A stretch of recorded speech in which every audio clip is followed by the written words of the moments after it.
Hey guys, it's Scott with Scottie B Cards, and in this video I want to talk about the fall of BGS. BGS historically has been one of the top two grading companies. Some would argue number one, some would argue number two, but regardless, it was always PSA and BGS duking it out, seeing who the best company was. SGC has been around, but they've primarily been viewed as a pre-war vintage grading company, not really for modern. If you went to SGC, the cards lost a lot of value. For that reason, PSA and BGS have had a stronghold on the market for about 2 decades now. But what we're seeing is a very big switch in Beckett Grading Services. Not only are they viewed as a potential number one, it's clear that's PSA currently, but on top of that, SGC may have passed them, not just in regards to how many cards they're grading, but also into consumer satisfaction and what the average person in this hobby thinks about SGC versus BGS. So in this video, I'm going to show the negatives of why BGS has fallen from the last 4 or 5 years, discuss a couple of the events that have happened that may be viewed as scandalous, and on top of that, share polls and opinions from yourself on Instagram. My Instagram and YouTube audience is pretty dang close to the same demographic. You can see it's a little bit younger on Instagram, but overall that shows where the hobby is at as a whole. So I do want to say I love Beckett Grading Services. You can see here's my long-term cards. 14 are in SGC holders, 17 are on PSA holders, 16 are in BGS holders. At this point in my collecting, I'll buy just whatever price I think is the best, and the cards are so rare that once they're slabbed in a certain holder, it is what it is. The top cards here don't quite represent that, but it's one of those things that's how it's been. Here's some of those more rare cards that have been slabbed by BGS to show again I like BGS and I want them to succeed. And I'm going to just say this up front. If you love BGS and you're ready to get really angry in the comments because you want to defend them, I understand that. Wait till the end of the video because I share some of your same sentiments, so I want to discuss those as well. But here's some of my nicer cards. I probably won't ever crack and grade any of these with any other grading companies besides maybe this Mookie Betts because I think it would look good in a 10, and I think it's close to a 10 in my personal opinion. Here is the reason why this video is being brought up. You can see CSG, SGC, PSA have all graded significantly more sports cards than BGS this last year. CSG is a relatively brand new company, and they're even getting more submissions because their bulk pricing and turnaround is significantly better than BGS. And on top of that, SGC's pricing and turnaround is probably the best in all of the sports card hobby. PSA is grading about 14 times more than BGS currently, and that is starting to really show when we're seeing these other cards that used to be in BGS holders in PSA, SGC, and CSG. It even makes us forget them even more. So I want to just show this first, that there is actual numbers behind BGS not being used as often. Here's my audience breakdown. This is YouTube, this is Instagram. I forgot ages 40 through 50, so I'm guessing a lot of the 40-year-olds rounded down to 30 to 40 versus rounding up to 50 to 60, and I don't blame them, but it's pretty close. I skew a little bit older on YouTube versus Instagram, but because that makes sense, where we digest content, it could be dependent on age. Has SGC passed BGS? There's about 600 to 700 people who answered, not just viewed, but actually answered these questions. This is about 2 years ago, last year, and this week. This is about 60 weeks ago, a year ago, and this last week. But you can see I asked, about 2 years ago, BGS or SGC? 92%. So almost everybody unanimously said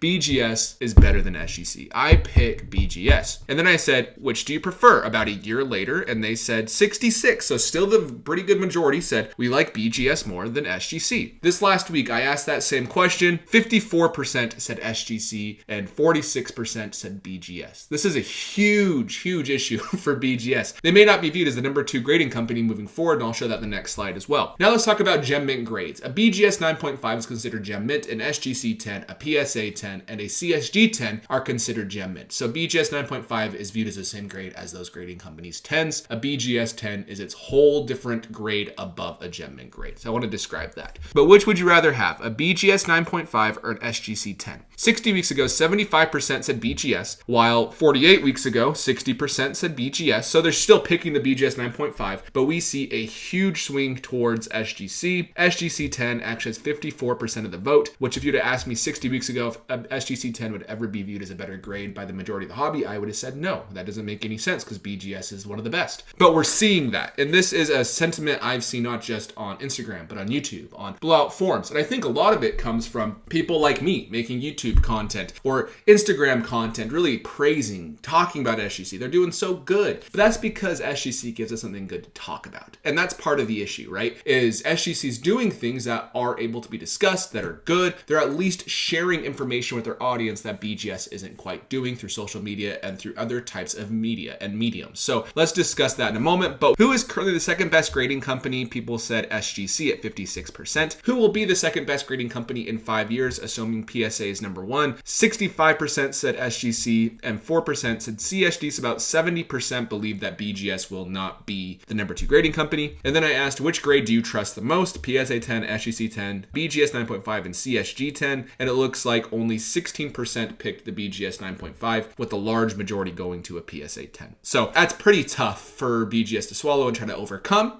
And that just shows kind of how the hobby has really moved on. They've moved on from BGS. They've moved to SGC. They've moved to PSA, and just because of the social presence that they have. So their grading scale is broken. And before you say, well, I like the subgrades and I like the 9.5 as the gem mint, I totally hear what you're saying, but the market has shown that's not how the market feels. No matter how you and I feel about it, that's just not how the market feels. So let's go over each company's grading scale. PSA, you have a 10, you have a 9. That's why, believe it or not, in my opinion, PSA with their simple slab has been so successful. You have a 10, you have a 9, that's it. SGC, you have the gold label 10, which is like a SGC 10, but meaning the card is perfect. That's like their pristine grade. You have a 10, which equals gem mint, like PSA. You have a 9.5, which is a mint plus. I like that because sometimes with PSA, a card could be a 10 or a 9 any given day. That's where those cards fall. And a 9 mint. Then you have CSG, who basically copied what SGC was doing. So I won't go over it too much in depth, but they have a perfect grade, a gem mint grade, a mint plus grade, and a mint. And then you have BGS. They have the black label 10. That's a perfect card. They have a 10 pristine, which is pristine. They have a gem mint 9.5, and they have a mint 9. And so you can see right off the bat, a gem mint grade at BGS is considered mint plus at CSG and SGC. This has been one of the issues for people who are newer to the hobby. When they see a BGS 9.5, they compare it to an SGC 9.5. They compare it to a CSG 9.5. They do not compare it to a PSA 10. And whether that's fair or not, that's just what it's been. And we can see even the BGS 10s have regressed in regards to value compared to PSA 10s because they're viewed as 10s compared to PSA, which is not accurate. And we can discuss that later as well, but it's what's happened. We even saw that the BGS grading scale was so broken and poor that CSG had to switch. When CSG came out, they copied almost identically Beckett. This is their first slab right here, and this is their first look. People hated the look. I actually think it looks okay personally, but you can see they had the subgrades, which BGS is the only major grading company that does subgrades nowadays, unless you get a CSG perfect card, which I think they will put the 10 subgrades on there at that point. But you can see these subgrades for their cards before they made their grading switch. On top of that, the 9.5 is considered their gem mint. This was so bad for CSG that it was so unsuccessful. They completely, after a few months or maybe even a year, they changed and overhauled their scale to copy SGC, not BGS, and it has been a great move for them. Now you have a gem mint 10 versus a gem mint 9.5, and there's something about a 10 that's just simplistic and people really like, so it's been really tough. It might be too late for BGS to change at this point because they've been doing this for 20 years. That was the advantage that CSG had over BGS, is CSG was like, you know what, we've only graded a few BGS 9.5s, maybe like 10, 20, 30,000 overall across all sports. We can just switch to a 10. We will reholder every 9.5 gem mint that's sent to us into a CSG 10. And it's one of those things where it wasn't a big deal. It probably cost them a good amount of money, but they did it anyways. And now we can even see BGS isn't able to do that because of the situation they're in, where they have had that 9.5 to gem mint for so long, but they also have a perfect black label and they have a pristine 10. And so there's 2 grades above their gem mint grade, which makes it confusing if they were to switch their gem mint cards from 9.5 to 10 as the gem mint grade. What happens to the pristines? What happens to the black labels? Do we want to have 3 10 grades? It's just a very tough situation. BGS currently is also pushing for no subgrades, even though they're the only company who does subgrades, and this is because you can grade cards much faster. But the bad thing about that is they're kind of cannibalizing the one thing that they really have that people love. People love the subgrades. They like to know what's up with their card, and BGS is really pushing for those to go away. And that's because they can get through more cards. They don't have to be completely perfectly accurate. They can do more of an eye test, which I think might be more accurate sometimes than just saying centering is 55-45, so this card's an 8.5, that type of a thing. So for that purpose, I think the first problem problem with BGS that we've seen is people entering the hobby and realizing that I'd rather have a 10 than a 9.5, and they go to any of the other grading companies to get the same graded card in that 10 grade, which has hurt them. There's different colored labels. This can be really cool. Like, I love the gold and I love the black label. This is amazing. But this has been an issue once you get below a 9. When you have a PSA 7, this is a PSA 7 Black Mookie Betts, number 263. Undergraded card that I graded a long time ago. I'm tempted to crack it out and regrade it myself, but this is a 7. It's almost identical in looks to the Gem Mint 10 Billy Butler I'm holding right here.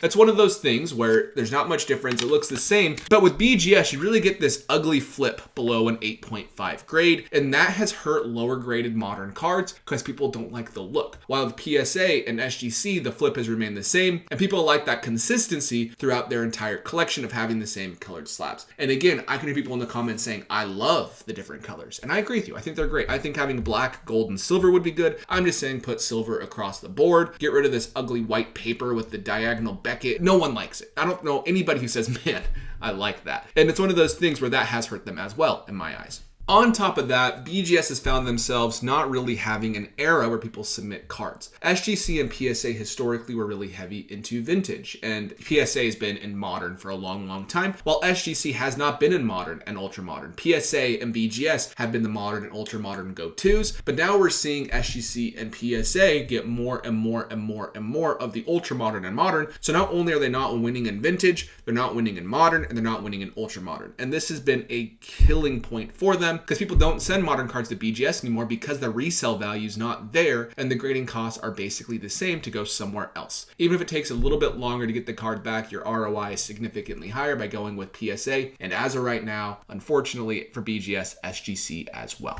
Their lack of social media presence has been pretty tough. And I say influencer presence, I mean people online who talk about grading companies. They don't really give Beckett much credit anymore. You know, back in the early 2010s and late 2000s, BGS and PSA 10s did relatively go for the same cost. And I will show that later because people said they'd never went for the same price, but they did, and Beckett sometimes went even higher. But we're seeing that now in this social media world, SGC has 36,000 followers. PSA has 200,000 followers. BGS doesn't even have 27,000 followers. And that PSA has 3,000 posts versus BGS is 215 posts. BGS could be deleting past stuff and archiving it. So that might not be a perfect example, but it's one of those things where it's been tough social media wise. They haven't done much. I saw a post they did today about Micah Parsons, I think, actually grading an Aaron Judge autographed ticket from the game he hit 62 home runs. That was really cool. They posted that piece of content, and I'm like, lean into that, BGS, because that's how you can get in people's favor again. But the one thing I want to point out, BGS has good taste. They have really good taste. They follow Scottie B Cards on Instagram, which is great. SGC and PSA do not follow Scottie B Cards on Instagram, and for that purpose, I do give BGS credit. Thank you, BGS. I appreciate you. So BGS has had some controversy. We've seen fake slabs. That was a huge and lost a lot of favor in a lot of the newer collectors' eyes. The alt lawsuit is just happening right now. I don't really think it's that big of a deal, but we can talk about it. There's the former employee grading scandal where a former employee was sending in cards into a submission and getting like BGS Black Label 10s and BGS 10s at an extremely high level. But I do want to say every grading company misgrades and authenticates cards inaccurately, so you can't point to, you know what, BGS authenticated a fake card. Well, it's like, well, so did PSA. The first card they graded, the Honus Wagner, was altered, and they didn't say it was altered. So it's one of those things. I don't hold that against BGS, and I do not hold all of this scandal against BGS necessarily, because every grading company has scandal and baggage, probably besides CSG in the sports card world. So I'm going to discuss these scandals and discuss how it tainted the reputation among some collectors.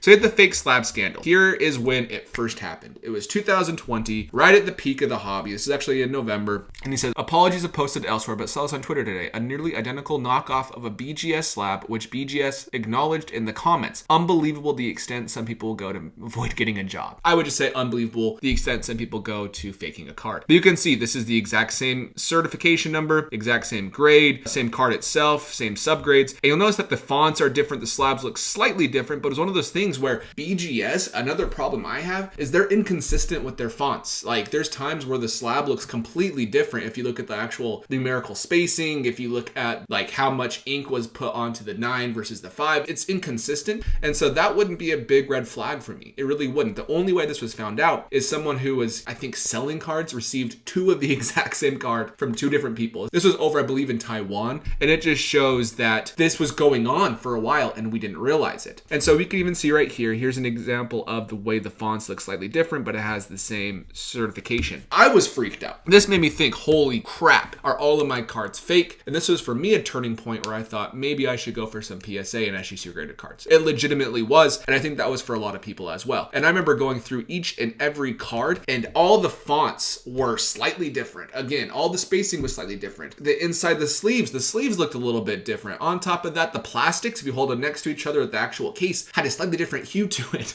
from one card to another. And so I had no idea if my grades were fake. This made me nervous, and it still does occasionally. I have to check a couple things you can tell, and I'll show you how to tell to buy higher end cards in a BGS slab. And the worst part about this whole situation, the worst part, this is what BGS's response was. We are aware of the situation and have already taken actions to protect the brand/service. If you look closely, there are differences with these cases/labels, so be sure to buy wisely. What?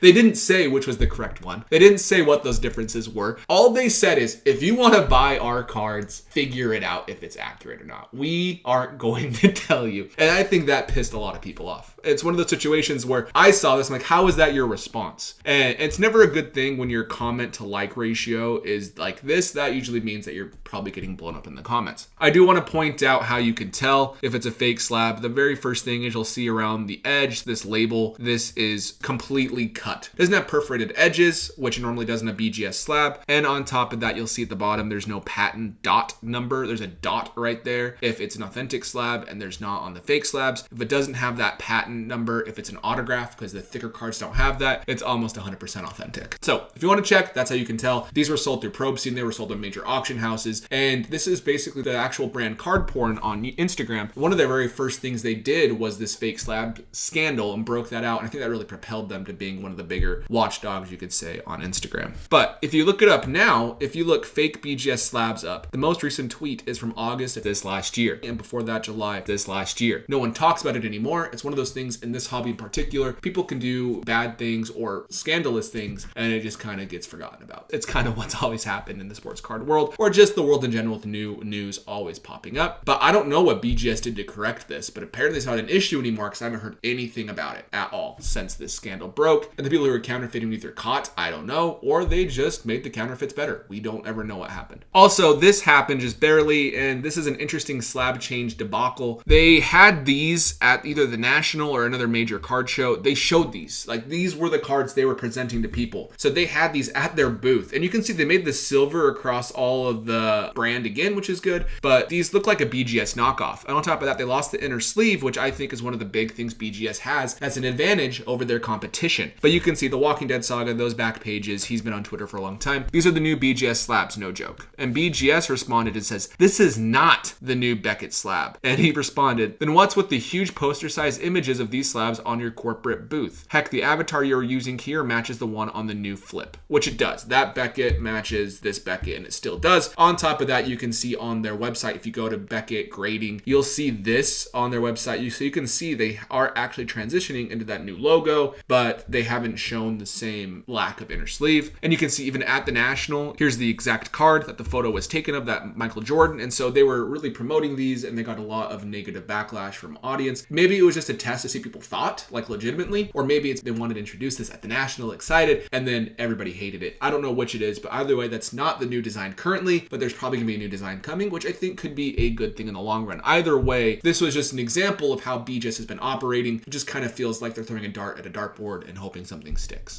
I also want to show the value of some of these cards. So here's Ken Griffey Jr. This is January 1st, 2005 till January 1st, 2006. BGS is red. You'll notice BGS is above PSA consistently with this card throughout the entire year. They go back and forth, but mostly BGS went for more. The last sold at this given time was $258 for a BGS slab versus $255 for a PSA 10 slab. And then we can see 2006 to 2007, PSA was still trending behind them. It was just back and forth, but PSA was starting to become slightly above them consistent. And then we can see with Mike Trout's 2011 Topps update, and you might be wondering, well, you're showing a really high population card. Why are you doing that? The reason for that is because it shows the baseball market, and it shows overall overall what these grades are trending and doing for the average card. But you can see a PSA 10 in 2014 was only going for $54 versus a Beckett slab about $44. You can say 45 versus $55, and that was for the first part of that year. And the first part of the following year, this card increased, but it was still only about a $14 difference, which is probably 10 to 20%, not a big deal. A BGS 9.5 is still worth 80 to 90% of a PSA 10. And then we can see nowadays, let's look at nowadays, we see January 1st, 2021, that's where we start right here, all the way till January 1st, 2023, which is over here. We can see that when we started, a PSA 10 was going for $31.68, while a BGS 9.5 was going for $2,000. And an SGC 10 was going for $20.75, while a BGS 9.5 was going for $2,000. So at the actual value, a BGS 9.5 was worth 96% of a SGC 10, and a BGS 9.5 was worth 63% of a PSA 10. 1 year later, now a BGS 9.5 only goes for 68% of a SGC 10 and only 49% of a PSA 10. So that's been a really big decrease in only 1 year. I want to show the black label for this Mike Trout card as well. When we started in January 2021, PSA 10 was only worth 37% of a BGS 10. We can see the BGS 10 was worth $8,500. The PSA 10 was worth $3,100. But now we see in January 2023, the PSA 10 is now worth 73% of a BGS 10. That's a huge drop off. The last BGS 10 sold for $2,300, while the last PSA 10 sold for $1,700. So from 85 to 23 and from 31 to 17, huge drop for BGS when it comes to percentage change of how much the card's worth, but also in regards to market share of the BGS 10 over the PSA 10. Here's an example of a Paul Goldschmidt in a BGS 10 that just sold his Bowman Chrome autograph. This card sold for $6,600. This PSA 1010, which is the highest grade you could ever get from PSA, this one sold for about $6,000, and this was at the peak of Paul Goldschmidt right in this era, while you can see this BGS 10 sold while we're at a new low since basically June of last year. And so if this would have sold at the same time, I'm guessing this would have been around an $8,000 to $10,000 sale. So it's still worth more for more rare cards in a BGS 10. But we also have black labels, and black labels are going to be the premier grade in the hobby, I think, forever, unless BGS really continues to fall. But this sold in November 10th, this black label refractor of Aaron Judge for $20,000 on best offer, while a PSA 10 only sold for about $4,000. So if you can pull the black label, which is probably like a 0.08% chance, you have a really good opportunity to make good money. But the odds you pulling the black label are probably the same as winning the lottery, essentially, or in some capacity. So I would not count on that happening. I wasn't going to talk originally about the pricing of each company and the turnarounds and everything there, but Beckett did do a really good thing today. And they basically reduced their pricing to about the lowest on the market, not named CSG. Right now, they're doing $18 a card for 40 to 60 business days. They do have a 10 card minimum, and it is a $400 max declared value. If you don't have a max declared value, that's not that low. You have the $22 option if you would like. I thought it was funny. Someone said, until when are these prices available? And they just said, these are our prices.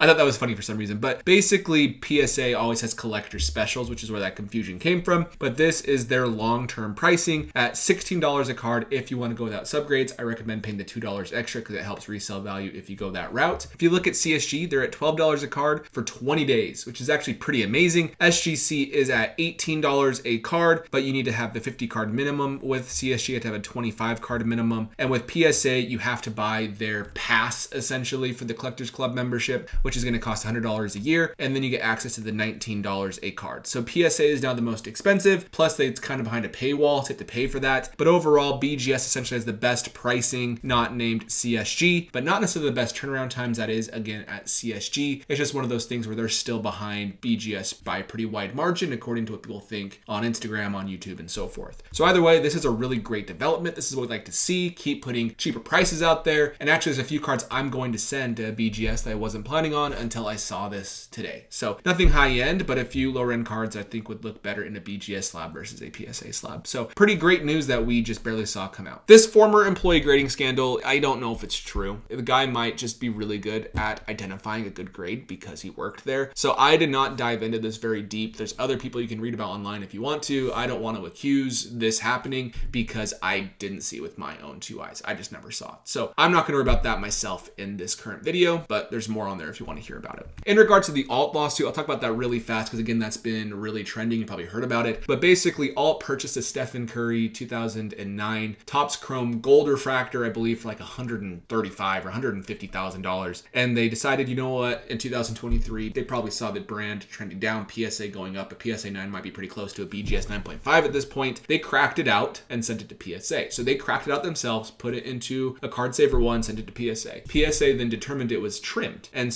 because it was trimmed, they didn't grade the card. They sent it back to Alt, and Alt said, okay, we'll send this back to BGS to get reholdered. BGS said this is actually trimmed, and now Alt is suing them for like $300 million.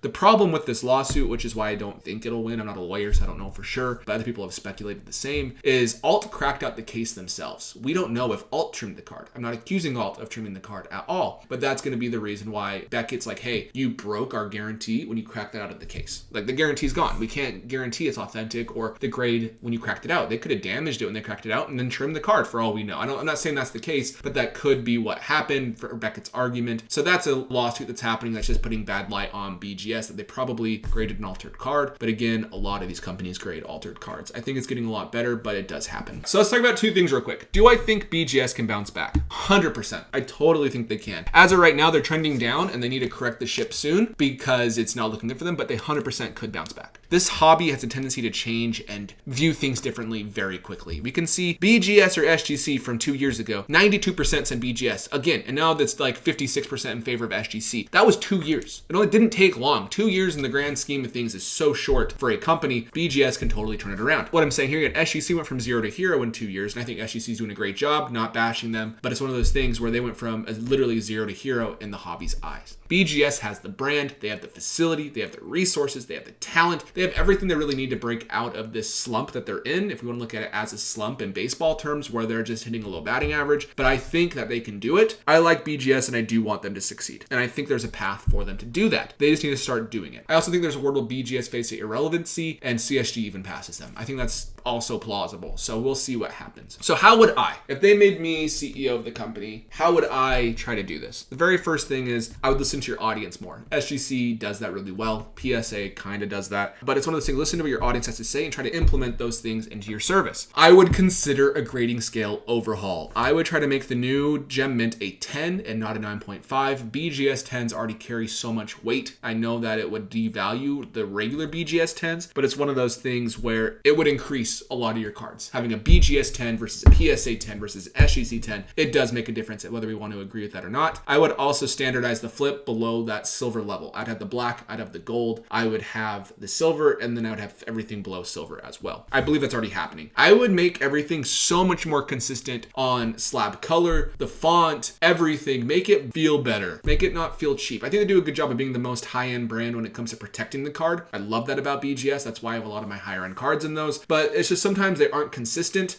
and it can get kind of infuriating, aggravating. More tamper-proofing of their slabs. We saw the fake slab scandal. They should have come out and said, here is a new foolproof way. We are going to tamper-proof our cases so you can't fake them. Send us your cards for free. We'll do it. Like that type of thing would have been really good. We'll reholder it for a small cost. If they did that at that time, I think everybody would have been all for BGS. PSA consistently introduces new slabs themselves to have new forms of tamper-proofing that protect us, the buyer, and the brand. A thinner case, I don't think that's required, but I think it would help in making the thick case a little bit thinner. I know they have it a certain way for certain thickness of cards to protect them, but if you can have a thinner case, I think people would like to collect them more because they can have it more in a case or to match PSA slabs and so forth. I've seen people complain about that, and I would just see if that's what people want. Do some market research, see if people care about that. More clear plastic and inner sleeve. Sometimes their inner sleeves get cloudy. Sometimes they get really like hairs in there. It just can be kind of gross. If they can do some really good quality assurance here and make the plastic look amazing, CSG is doing a good job with that. I think that would also help the brand and step up your social media game. I obviously am on YouTube. I try to have good content coming out. Sometimes it's good, sometimes it's bad. Sometimes you love it, sometimes you hate it. But BGS, they really need to step that up. If they can become really great, like doing slab torture tests, showing how their slabs can hold up to certain things. They want to partner with Mike Trout more, like PSA's literally partnering with Mike Trout. He's grading cards with PSA because of their brand presence. If they can just do things like that, use their resources they have, put a little bit of money into social media. Social media is such a big deal in the sports card world that it's a no-brainer. If they just did this, it would help their brand just like that. Even Peter at SGC just having once every few months talking about legit just like leveling with people what's going on, saying what they're doing. People appreciate it. Just do something like that. Don't release press statements. We don't want to read a press statement. Just talk to us. You know, have a good YouTube channel, have a good Instagram page, and that would help your brand. So BGS, I think overall they're trending down for a couple of reasons I discussed in this video, but I do think they could come back from this. And I have a lot of valuable cards in BGS slabs, so I hope that they continue to go up because my cards are decreasing because believe it or not, nowadays we pay just as much for the grade as we do the card. We pay for just as much as the company as we do the player. It's probably not what we should be doing, but it's just where the sports card world is now. And if you want to sell cards, it's easier to do so when they're authenticated. And currently BGS is not the easiest company to do that with. So I think they can bounce back, but this is essentially how over the last few years, BGS has dropped to the number 3 grader in my eyes and the hobby's eyes. So BGS, I believe in you. Go out there, kick butt. And other than that, guys, let me know in the comments below what your thoughts are on BGS versus PSA and SGC, and I will see you in the next video.